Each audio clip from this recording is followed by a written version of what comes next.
So one of the first things we want to know about stress when we are trying to think about it conceptually is that it can be broken down into three major categories.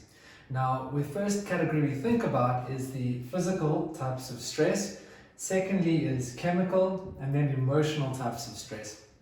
Now, stress often does come from very, very many different places, but we try and categorize it into three main categories depending on where those places are. Further from this, we can also break these down into micro and macro stress doses. Now, these obviously, as the name suggests, might be big things that happen. Those are usually the macro stresses that we think about, but also things that often aren't thought about are the micro stress doses.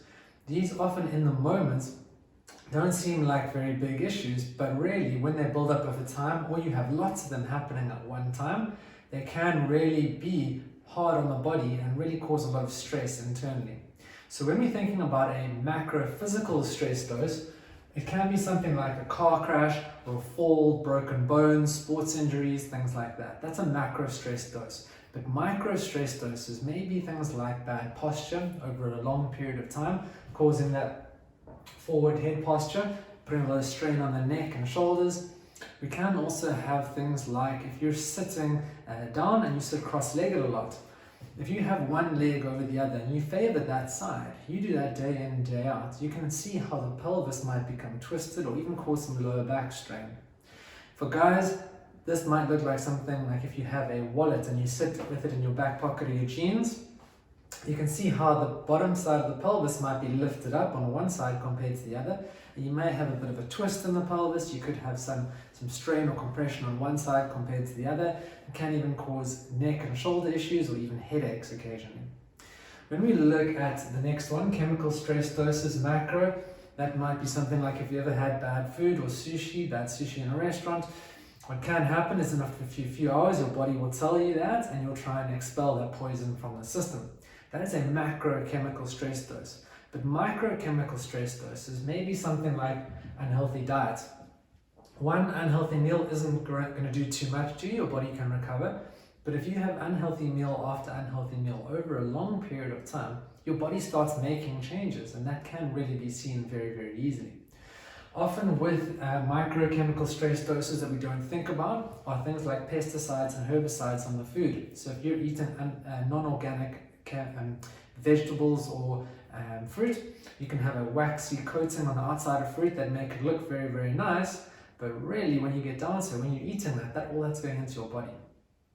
Also can have things like during allergy season, when you come into contact with pollen and the body has a response to that, you can have scratchy throat, blocked nose. Those are all microchemical stress doses on the body. Then lastly, emotional. These can be micro and macro, and there's often a lot of overlap with these two. What might be a micro stress dose for me may be a macro stress dose for someone else. A macro emotional could be something like a breakup, death in the family, or global pandemics that happen. Those really, really are hard on us, or even something like moving a house.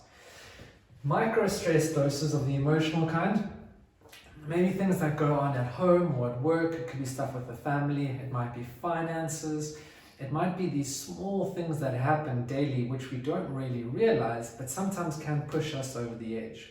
So if you haven't listened to episode 2 and 3 of the Health Locker podcast, that is an Apple Podcasts, I'd recommend going and listening to those. It gives you a bit more detail about what we've spoken about over here, but this will give you a good understanding or a good grounding of where your stress might be coming from.